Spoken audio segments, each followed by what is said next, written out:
folks. I really hope that you've enjoyed the day as much as I have. I think there's been just so much in the day. I reckon it would be a fair understatement to say that there's been much food for thought in the keynote presentations that we've had through the day, and that there's certainly significant challenges in how we address the education issues posed by the education policy environment that we find ourselves in. I think we should all leave here feeling pretty good about what public schools do and what you do as public school leaders. At the same time, recognising the scope of the challenge to deliver equity of access to all our kids.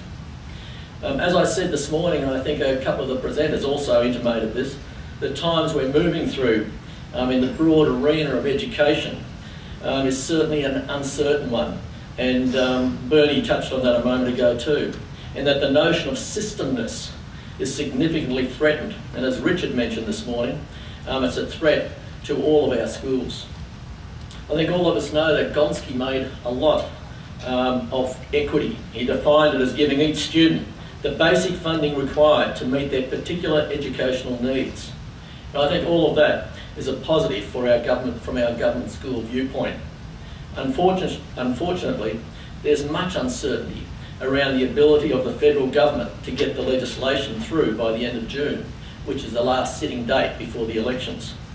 If the legislation does get up, there's uncertainty around the extent to which Gonski's recommendations may be watered down to meet the demands of the many conservative state governments and also of the demands of the pretty influential non-government lobby. Clearly, we're also uncertain of the federal political landscape, given the politicking of the state governments and the possibility and probably the likelihood of a change in government at the federal level. At the same time, here in Victoria, we've got a state government for which education has not really appeared to be much of an agenda item.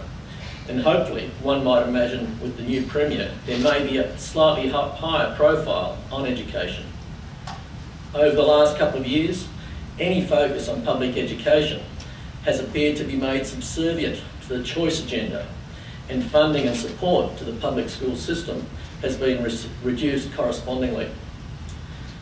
So as I noted this morning, particularly given all of these developments, it's been a long time since it's been as important for VASSP and its membership to act collectively and cohesively to impact on policy, program and process developments.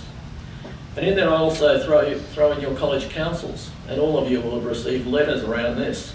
And your college councils and communities have got a huge role to play to put some pressure on our politicians to raise the profile of the importance of public school education. And certainly Richard Teese's presentation this morning, and then Stephen Lamb's presentation, gives you much food for thought in terms of the sorts of things that your politicians can be asked about. So I again reinforce that you are VASSP, and that through your involvement we've got a much stronger voice and greater ability to influence the agenda. So now in finishing, just to thank you for your involvement today. A thank you to Marion and to Angela and to the VASSP staff for all the work in putting a day like this together. Thank you to Bernie for being a great MC, so thank you to Bernie. And I really do wish you well. The end of term one is here very, very rapidly. 2013 will be over before we know it. We may or may not have. Will we? So anyway, we'll wind up. I invite you now to have a glass of wine, if you've got the time to stay for a little bit and have a bit of a chat and a nibble before you head home. Hope you have a great rest of the term and a great year. Thank you, folks.